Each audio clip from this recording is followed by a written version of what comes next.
Okay, so I think this is a pretty good location. Nice quiet alleyway. Just got some squirrels watching us, but nice garage to project onto.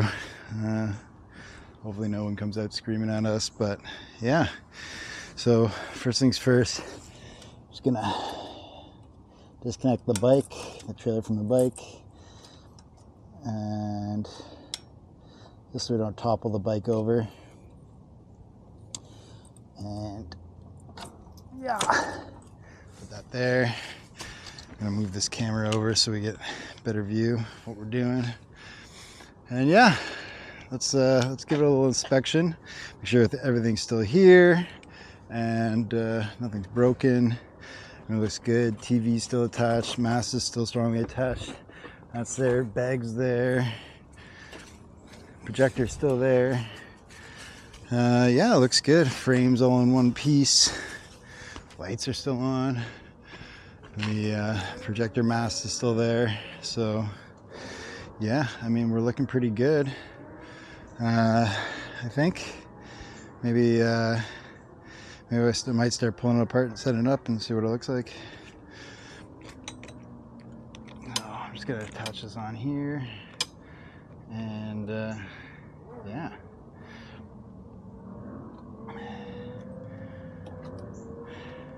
Okay, so first things first, let's pull the backpack out of here.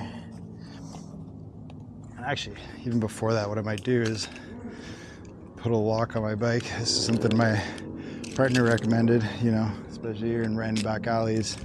You don't want someone running up and stealing your bike, so I'm just gonna lock that up like that. Even though it's right here, you never know. Yeah. Next, like I said, we'll get the bag out of here. This backpack, this is my trusted backpack, carries all my goods, everything I might need, wires, computers, water, snacks, all the good stuff. So pull that out. Next up, let's open up the TV.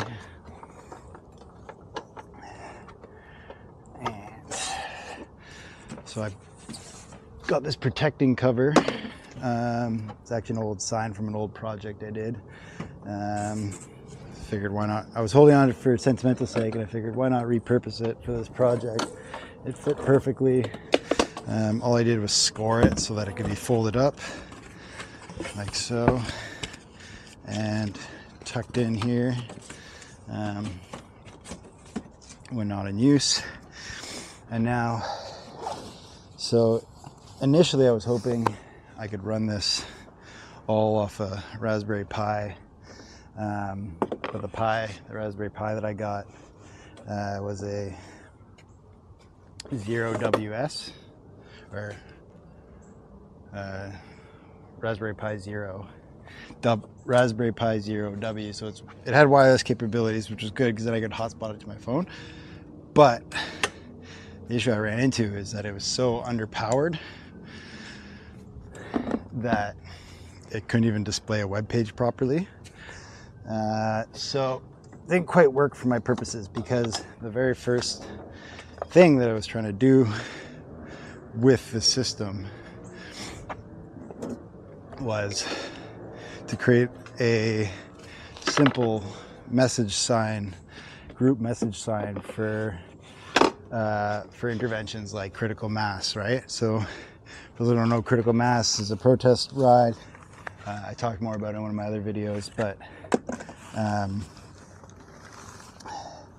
a group of riders get together to show that we're out here, or we're looking for safe streets, so we can get where we're going.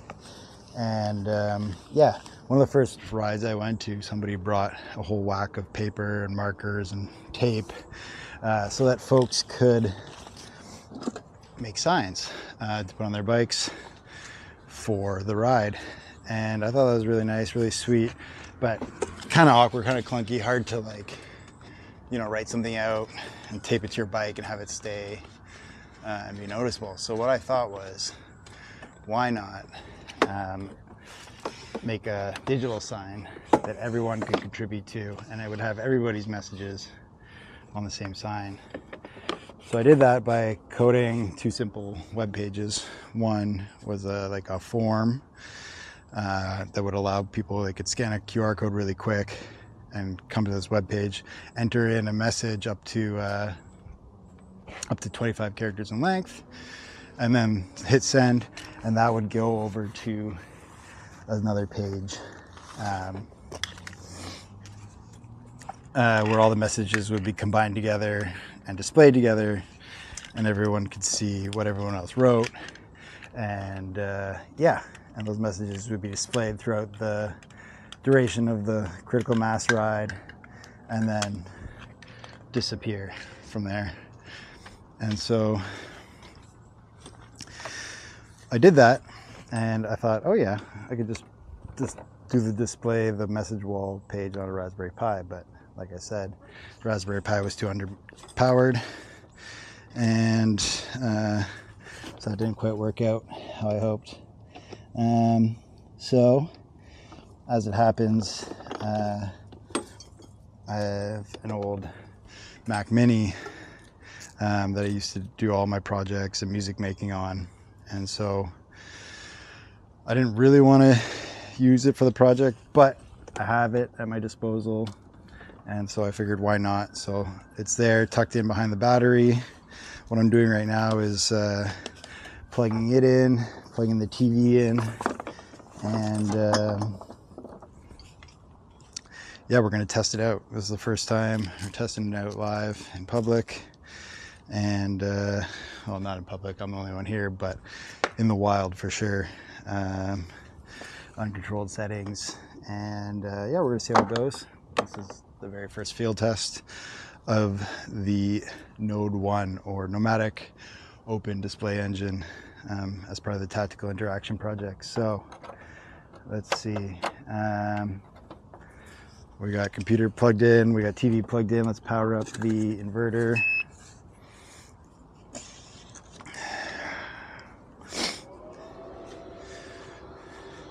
And what we'll do is actually strap in the computer here. Either one of these rock straps. Now this is definitely something that's got to be worked on, is how this computer is going to be mounted in. Right now I found that it slots in perfectly there. I wish I could just wrap it in bubble wrap, but it needs to be able to vent. So this is what we've got so far. And I mean, we'll see, but make sure the inverter is getting up the power. 112 volts. All right, good. We'll turn on the TV, and we'll turn on the computer, and let's see what happens.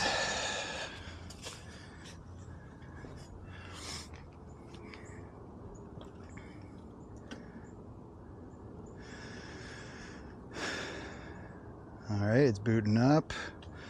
We got desktop, and so what I should be able to do is hopefully it'll pick up my phone as a remote hotspot, and I should be able to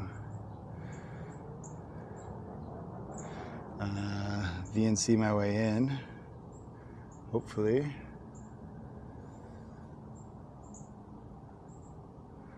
And no, it is not letting me.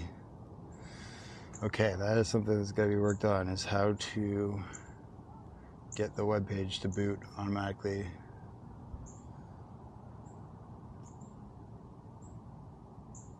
All right, so personal hotspot available.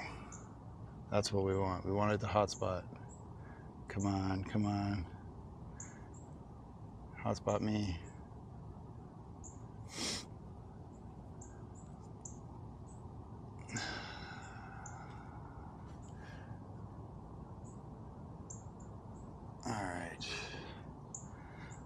Want it to hotspot, and it's not hotspotting. Okay. Because once it hotspots, I can actually control it from my phone. Pull up the web page. Okay. Well, this is why we field test. Now we know. But this is good. I mean, the TV's running, the computer's running, they're connected, the battery's running as it should. Okay. Yeah, we will work on that hotspot. In the meantime, maybe I'll show what the Raspberry Pi setup looked like. So I'm just gonna boot down the computer.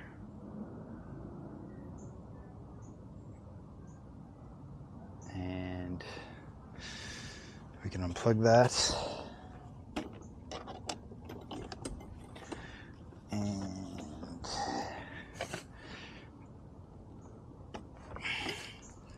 unplug that. And we'll see what the Raspberry Pi looks like.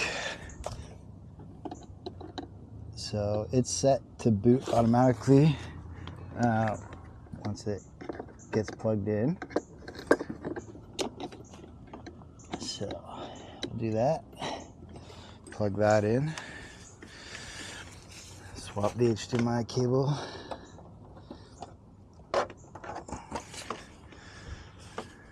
And we'll see pretty quick here. It should. There we go. So we can see the Raspberry Pi is booting up.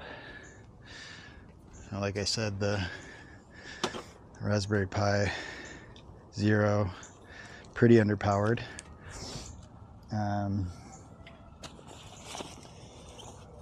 But that's okay.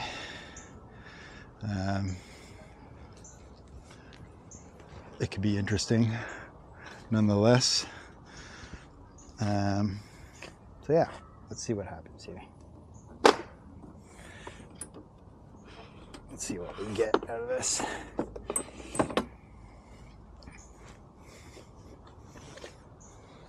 Looks like it's booting up. Takes a little while, but it's coming along.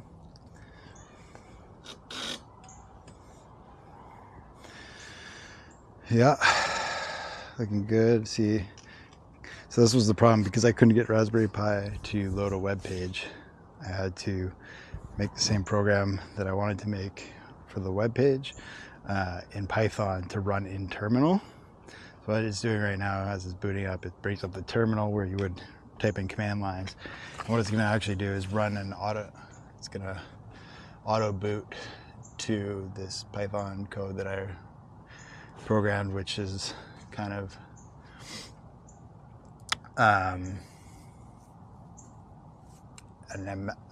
analogous to the web page.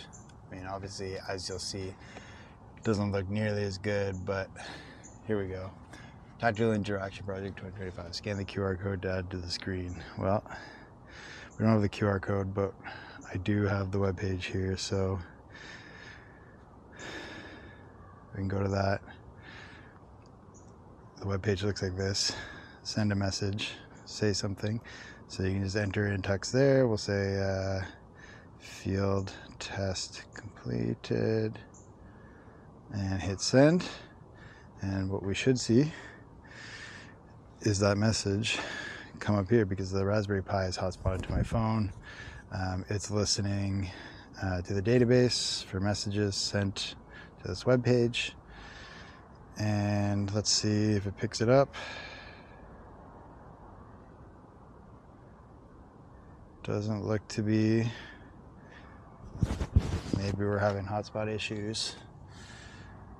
I'm not sure.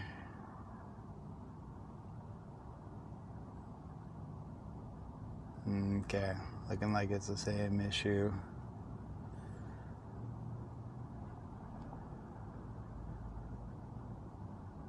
That we had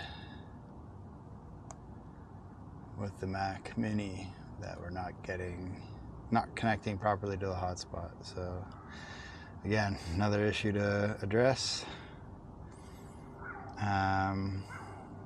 That's why we do this. That's why we field test. So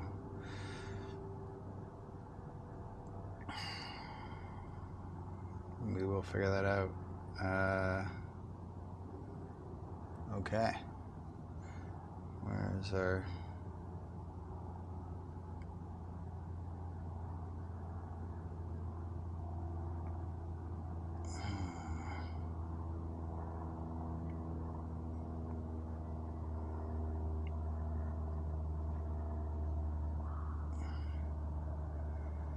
Personal hotspot. Raspberry Pi should connect, but doesn't seem to be. So, thought this might be an issue. In which case, I brought it back up, which is a third computer, which is my MacBook, which I really didn't want to have to use in the field, but for testing and demonstration purposes, why not? So, yeah, pull that out. Oh, here we go. Looks like the Raspberry Pi did connect. Took a little while. That's great. Look at that. Field test complete. Let's try something else. Test. If I spell that correct, even better. And let's see what that, look at that. Test. Nice. Let's try one more.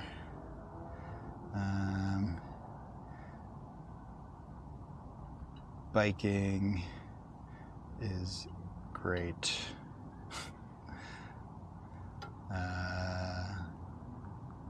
Tactical interaction project. Oh, don't have enough tactical interaction. Didn't have enough characters for that. So this is, you know, with the Raspberry Pi it works, but this is not going to cut it for aesthetically, imagery. You know, you can hardly see this. So we're gonna have to work on that, come up with a better way to display the messages. But at the end of the day, this is working, which is cool, which is good to see. But we need something nicer, better than this. So demonstrate what the web page would have looked like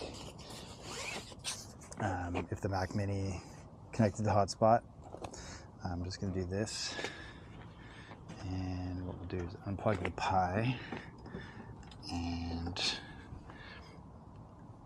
I will plug in my MacBook.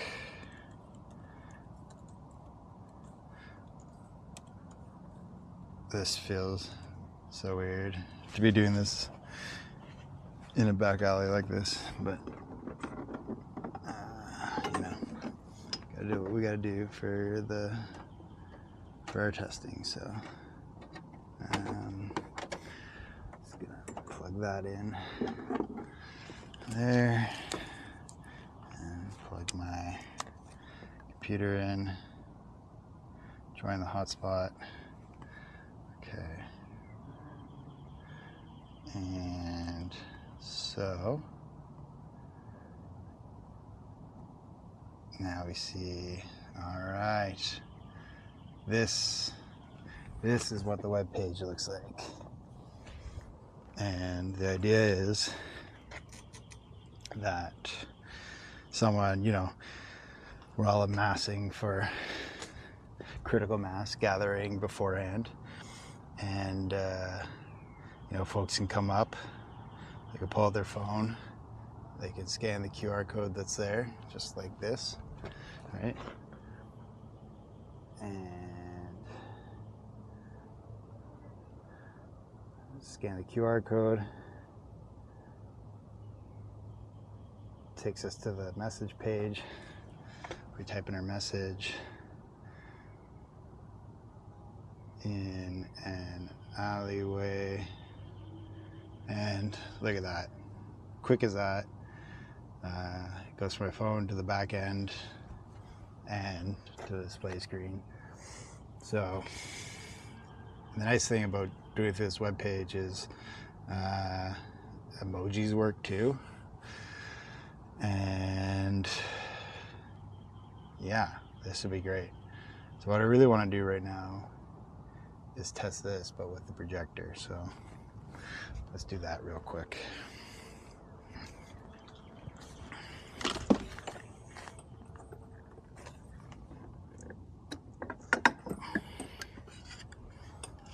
Okay, so get rid of this Raspberry Pi.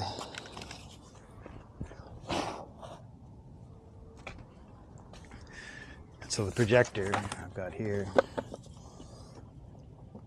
I actually got a custom case for it to keep it well protected while riding. And it's just like everything else is bungeed in right now. So here it is. We open it up.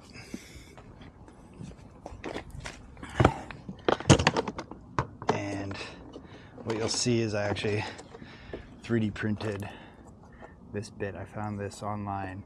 It's perfectly sized for Optima projector mounting points.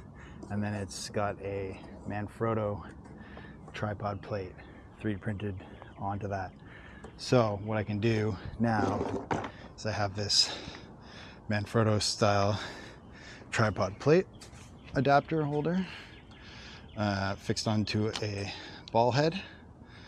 And so what I can do is very simply slide that on there like that, and got a quick method of attaching the projector, and then the ball head allows us to adjust it really quick. This is a monopod that I've had for ages, and that allows us to get the projector up higher, get it up over top of, you know, people's heads or cars or bikes or trash cans or whatever is in the way. And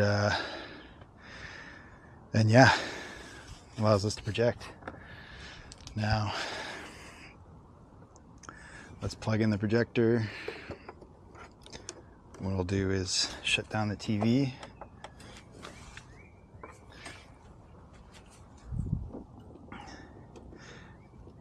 And plug that in. Power it on. Swap over the HDMI.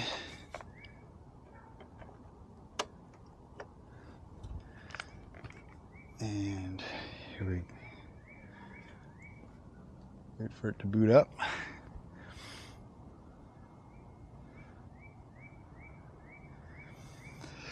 I feel so sketchy right now, just standing here in this alleyway under these leaves. But there we go. Starting to see image. Oh, it's pollen season. It's a big image. But yeah, okay. Now this is a short throw projector, so it doesn't take much to get it in a position to have it projecting large. So what we'll do maybe is reposition the trailer slightly.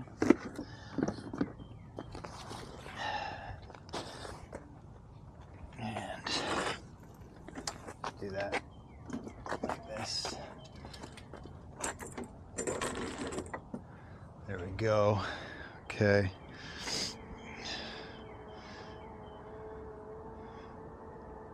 Maybe we'll adjust the keystone.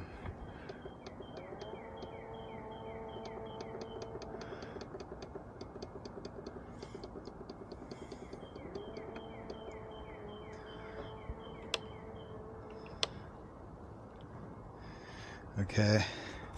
Now, plug in the computer.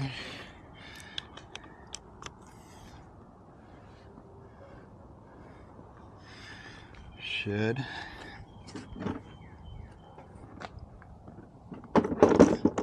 see.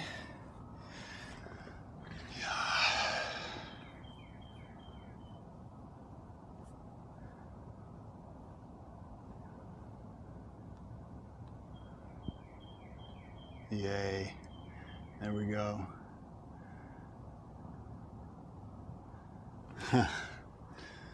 That's nice. See it projected. Let's test the. Oh, it picked up the QR code. That's good. Let's send us a message. Uh-oh. Nice garage. And there we go. It's up there. Nice garage.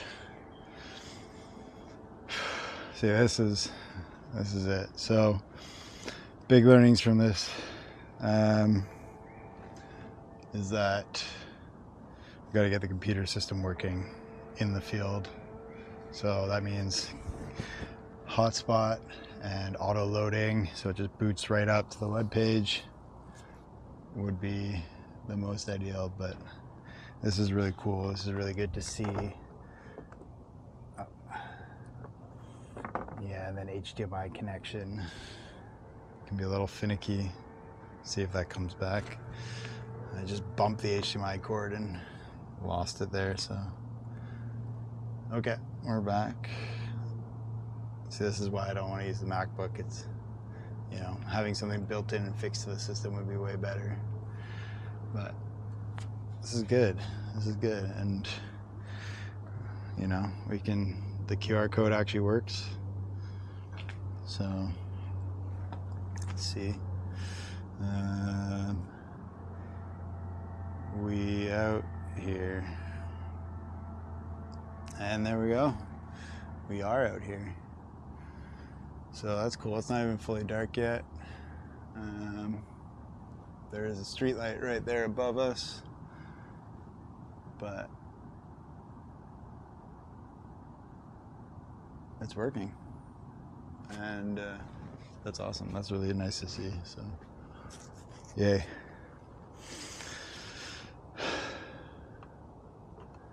And we can adjust. We could have stuff projecting onto the ground. That's kind of cool.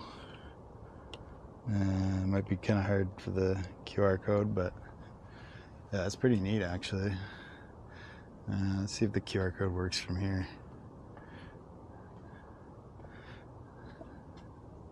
Not looking so good. That didn't quite work. Maybe just be on a flatter. Wow, that's interesting. Cool. Oh yeah. Look at that. Picked it up there. Let's try that again. Even from this angle. Look at that. Projecting onto ground.